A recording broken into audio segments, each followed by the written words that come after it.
Believe we went to the moon or not, everybody believes that there's a debate about it, right? Yeah. There's people that believe we went, and there's people believe that it's fake, right?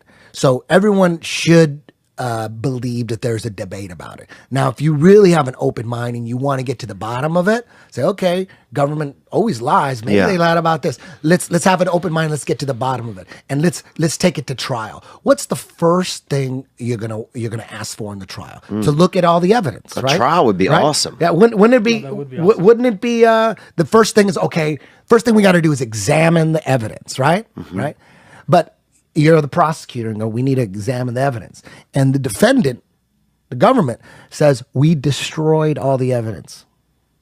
What do you think right there? At that point, what are you thinking? Oh, BS. What would an average person that isn't hypnotized with some decent common sense think at that point? You're in trial and go, okay, let's examine the evidence. Like, and the defense attorney said, Your Honor, we destroyed all the evidence.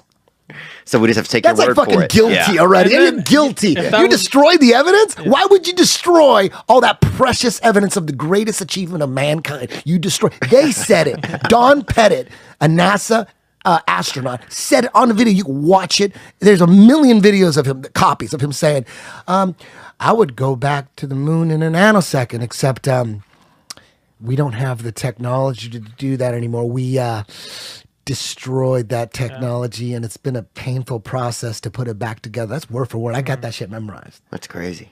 And we destroyed the technology? Yeah.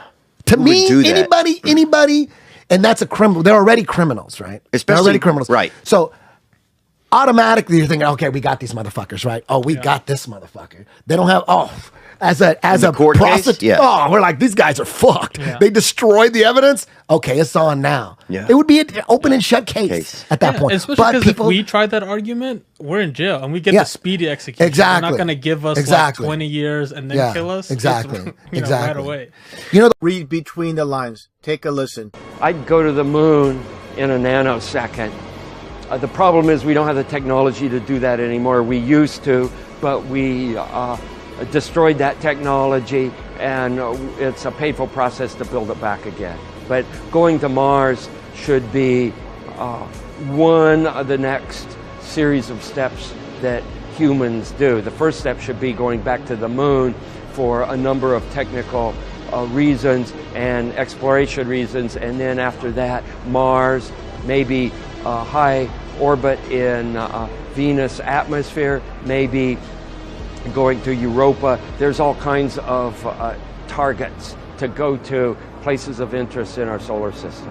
The only limit to human future is in our own imaginations.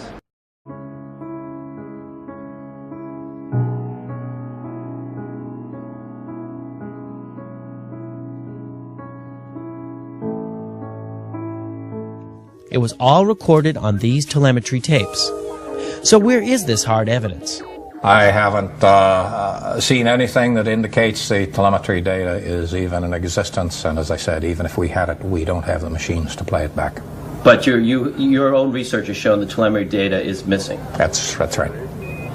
Could this be true? Mankind's first interplanetary exploration and the original science data is missing? 11, this is Houston, radio check, over. If it's anywhere, it should be here at NASA's Goddard Space Center in Maryland, home to the National Space Science Data Archives. This film you're making now, what is it?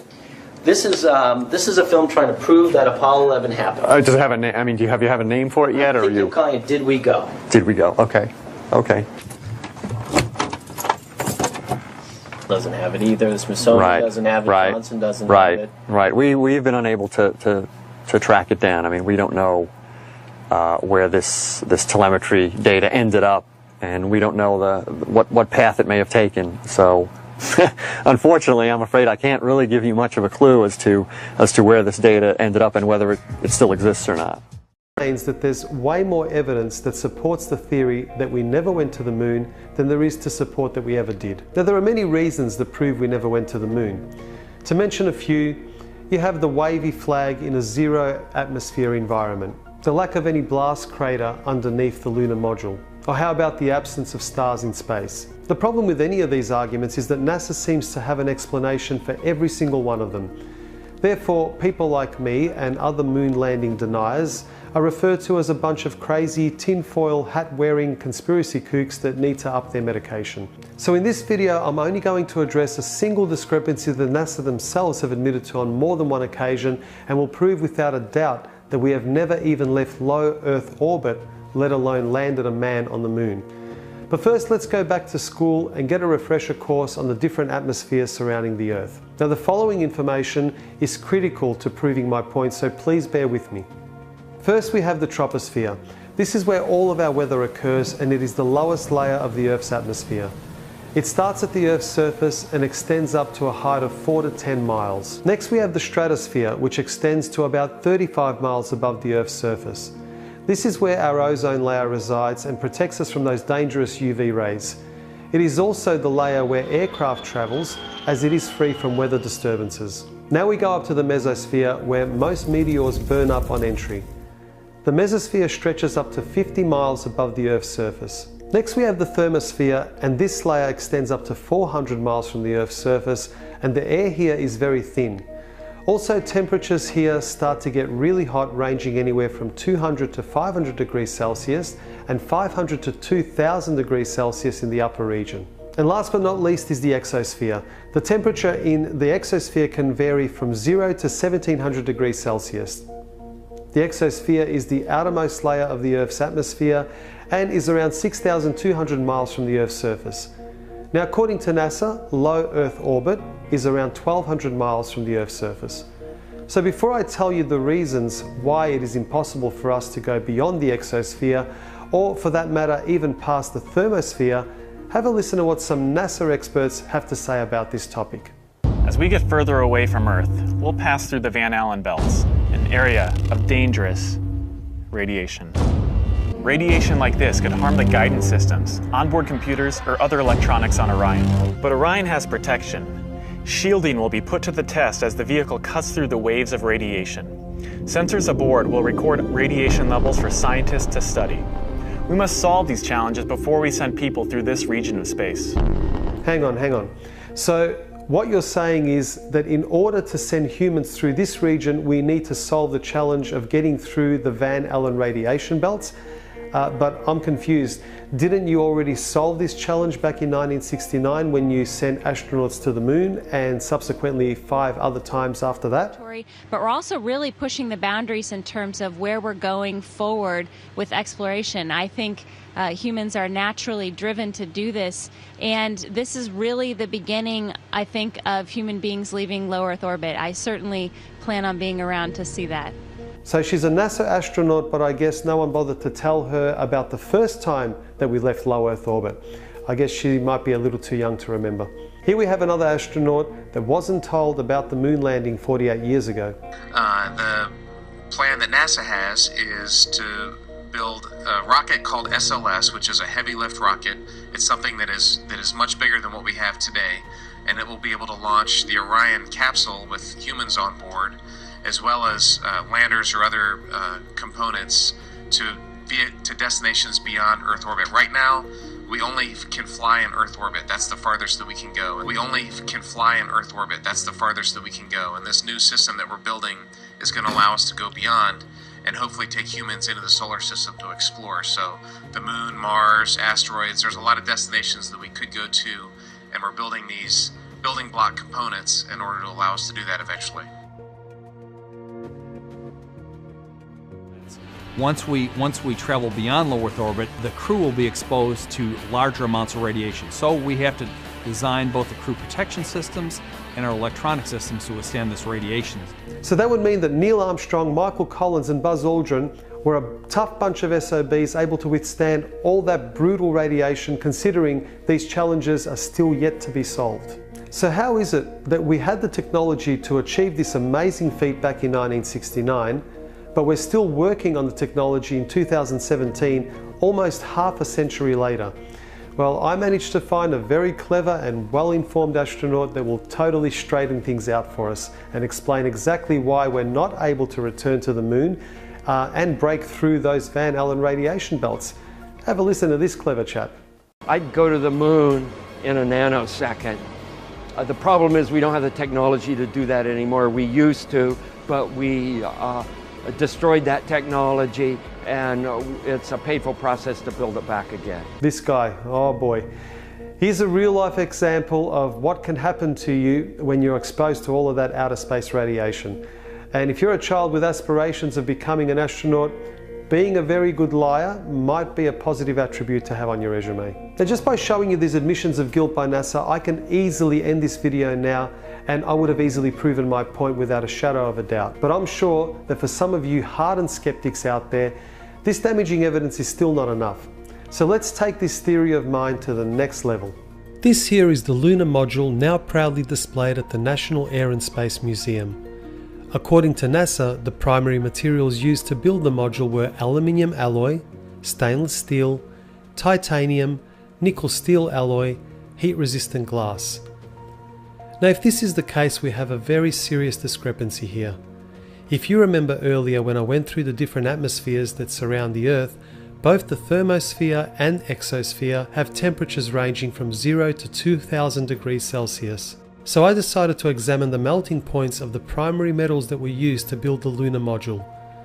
First off, we have the aluminium alloy, which has a melting point of 463 degrees Celsius. Next we have stainless steel, which has a melting point of 1510 degrees Celsius.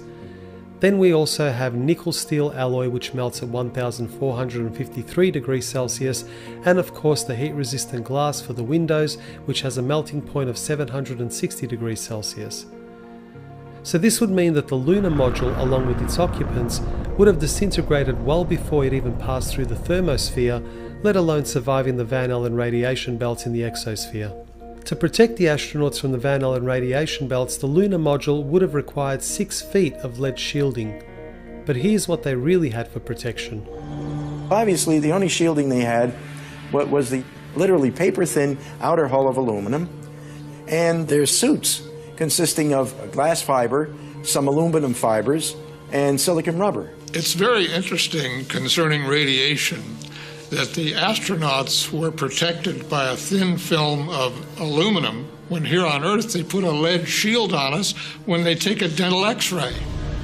In conclusion, when NASA themselves admit to never having left low Earth orbit, and the fact that we don't even have the materials that could withstand the extreme temperatures and cosmic rays in space, how on earth can anyone believe that we ever went to the moon? If the lunar module is setting in the sun, which it always is, then slowly but surely that temperature inside is going to go up to 250 degrees Fahrenheit. Now you ain't going to make it because you're going to cook long before that. What powered the air conditioning?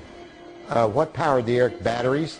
You had a number of big batteries in the lunar module. They powered pumps, they powered the air conditioning, they powered the communication system. Okay, now notice that there's a difference between what he just said and what the documentary said. But powering down had another unwelcome effect. With the heaters switched off, the temperatures began to drop. We were losing more heat out into space than we're gathering from the sun, and therefore gradually the temperature kept dropping and dropping and dropping, and finally got down to about 34 degrees Fahrenheit in the lunar module, even colder in the command module. Temperature inside is going to go up to 250 degrees Fahrenheit. It got very cold and very damp. In fact, they're polar opposites. According to the documentary, the guy's saying it got cold in there, and according to the movie, it was cold in there. I'm a little worried about this cold affecting our battery efficiency. Alan Beam is saying that it would be 250 degrees. That temperature inside is going to go up to 250 degrees Fahrenheit. With the heaters switched off, the temperatures began to drop. The air conditioning temperature inside is going to go up to 250 degrees Fahrenheit. With the heaters switched off, the temperatures began to drop. Now, to add to this, I'm going to play a clip about the construction of the LEM. Hold on a second. The skin on the crew cabin was very thin, and that was all done because of weight savings. Weight was a very critical item that always had to be considered in anything that you did. If you really took your finger and poked hard at it, you could poke right through the outer skin of the spacecraft. It was about the thickness of 2 layers of aluminum foil. But it's the kind of thing that you were reasonably cautious that you didn't jab any pointed objects through. Okay. Hold on, one more. The skin, the aluminum alloy skin of the crew compartment was about 12 thousandths of an inch thick. That's equivalent to about 3 layers of Reynolds wrap that you would use in the kitchen. They're trying to tell us that those guys spent 3 days in this little capsule with no climate control at all. Let's kind of summarize this. This is a lot of information. Yeah. So on the one hand, the docudrama says the guys in Apollo 13 were coming back. They were real cold. It was 35 degrees. Right. The astronaut says, no, if you don't have the air conditioner working because of power or whatever, it's going to get 250 degrees in there. That's hot enough to bake cookies. Right. And then the other astronaut is saying, yeah, you could literally poke your finger through the side of the spacecraft? Right.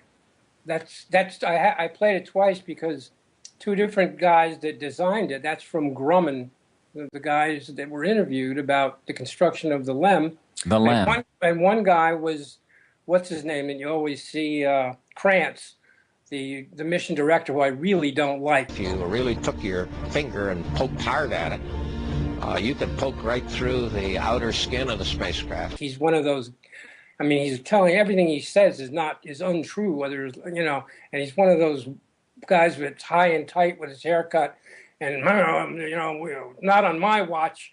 We never lost an American in space. We're sure as hell not going to lose one on my watch. Problems are our business. And I thought, we're going to solve this problem, get back on track. No big deal. Kind of crap, and he's lying about everything. But your own research has shown the telemetry data is missing. That's right. No big deal. But anyway, it seems to me that deep space is the most hostile environment, aside from being in the middle of the sun, probably in the universe. And these guys spent 3 days cruising through this with no climate control. Picture you take 50 rolls of Reynolds wrap and you make a room out of it. The skin of the lunar module is so thin that you could punch a hole right through it. With 2 layers. That's really exactly what they're saying that happened. And you put yourself in that. And then as a thought experiment, try this with a physicist and watch him squirm. Because if he's a working physicist, he has to buy into this lie. Otherwise, he won't get his funding. That's another part of this.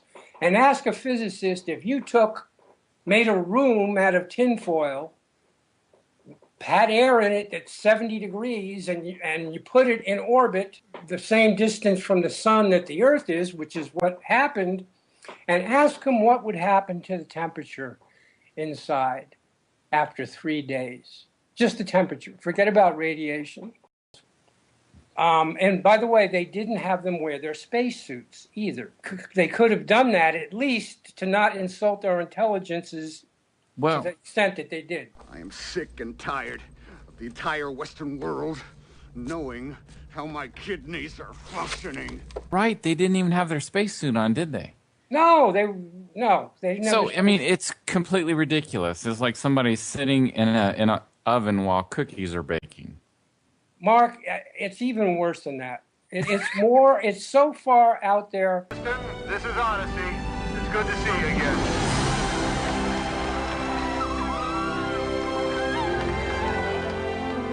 And they're trying to tell us to believe that. And No it pisses me off. No.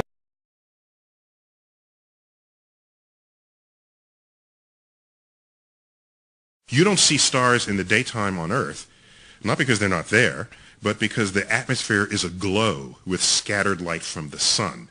If you take away the atmosphere, the sun will still be there, but the sky goes dark. That's what the folks get when they go to the edge of the atmosphere, and they're calling that the edge of space. But when you get to the edge of the atmosphere is no longer between you and the rest of the universe, and the stars reveal themselves just as they would at night. Since the moon has no atmosphere, then a daytime picture, if you're there in the daytime of the moon, you see a full night sky of stars, even with the sun in the sky as well. But when you get to the edge of the atmosphere, the stars reveal themselves just as they would at night. If you're there in the daytime of the moon, you see a full night sky of stars, even with the sun in the sky as well. Even with the sun in the sky as well. We were never able to see stars from the lunar surface or on the daylight side of the moon by eye without looking through the optics. We were never able to see stars. The sky is a deep black when viewed from the moon, as it is when viewed from cislunar space, the space between the Earth and the moon. If you're there in the daytime of the moon, you see a full night sky of stars, even with the sun in the sky as well.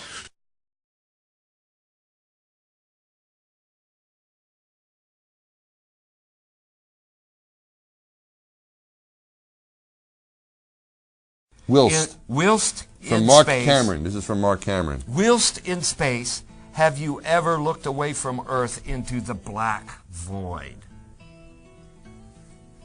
Yeah. So all because the you can time. see, Yeah, because you can see the stars. Oh yeah. You know, and pretty much all the time you can see the stars.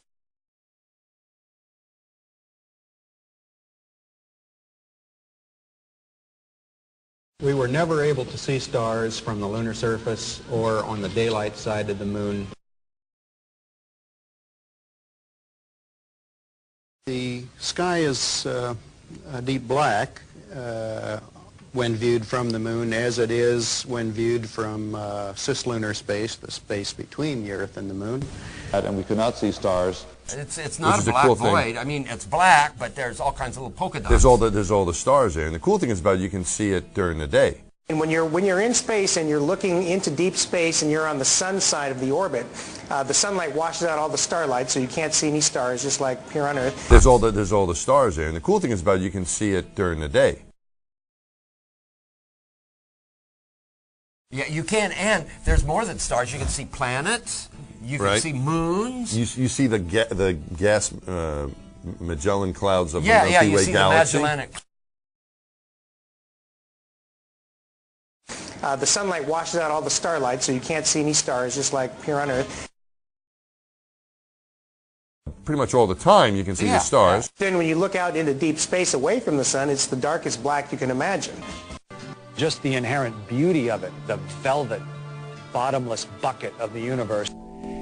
In like just hanging there in a vast sea of darkness, and the most frightening darkness that you could ever imagine. Pretty much all the time you can see the stars. From Mark Cameron. This is from Mark Cameron. Whilst in space, have you ever looked away from Earth into the black void?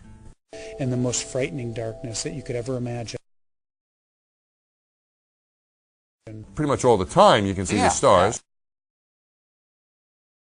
The sky, of course, was black, but it had sort of a velvet sheen to it. The biggest visual surprise was just how black the sky was. You have a brilliant sun, brighter than any sun you normally would see, even here in New Mexico. You have these extraordinarily high mountains. We were in a valley deeper than the Grand Canyon. But then you have this black sky, a sky blacker than black, as the old Vidicon expression used to be. There's all the stars there, and the cool thing is about it, you can see it during the day. I've often tried to explain the difference between darkness, when you turn out the lights and it's dark in here, or blackness. Blackness is the endlessness of it all. It's hard to comprehend.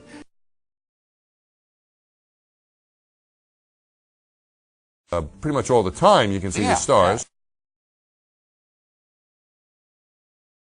A shaft that you rotate? What? A shaft that you rotate? That goes up to the vacuum of space? I mean, like on the space station, how many of these would you have? 7, because we have 7 windows. What happens if you get a leak on that? Oh, fuck me. What the fuck am I supposed to say to that? I'll just tell them and then you have a leak. Just act casual, Don. Like it's no big deal. Then you have a leak. You just have a leak. And what you would do is lose air. Yeah, you would just stop breathing and die. Probably seal the whole cupola off. Didn't anybody tell this guy we forgot to install hatches? And then there's probably a plan. I don't know off the top of my head, but there's probably a plan. What? There's probably a plan? He knows he's marked up. For replacing the mechanism. We have to take someone's word for it. In this argument, in this debate, you got to throw that out because that's what the argument's about. The argument's about we don't trust shit that we can't verify for ourselves. So if you're going to get on your fucking phone and go to the NASA.gov website and say, look, it says right here, it's true. That's the whole point of this. The whole point of this is we don't trust that shit. Yeah. That's like getting in an argument with someone who's a Bible thumper and he's always bringing up Jesus quotes. And you're like, dude, why do you keep bringing up Jesus quotes? I don't believe in the Bible. Right. What? So you know what I mean? Right. But then he keeps bringing us, no, you're wrong. Look, it says right here in the Bible, you can't bring up the Bible to me because I'm an atheist. Right. Not me. I'm just, there's an example. I'm not an atheist. I do believe in God. But I'm just saying, if you're going to argue with an atheist who doesn't believe anything in the Bible and you keep referencing the Bible, you are the idiot. Yeah, you are the idiot. Because you're trying to have a real debate with him. You got to talk about shit that ain't the Bible because you're talking to someone who doesn't believe in the Bible. Right. So you keep quoting the Bible, you're the fucking retard. So it's the same thing. Yeah. It's the same thing with space.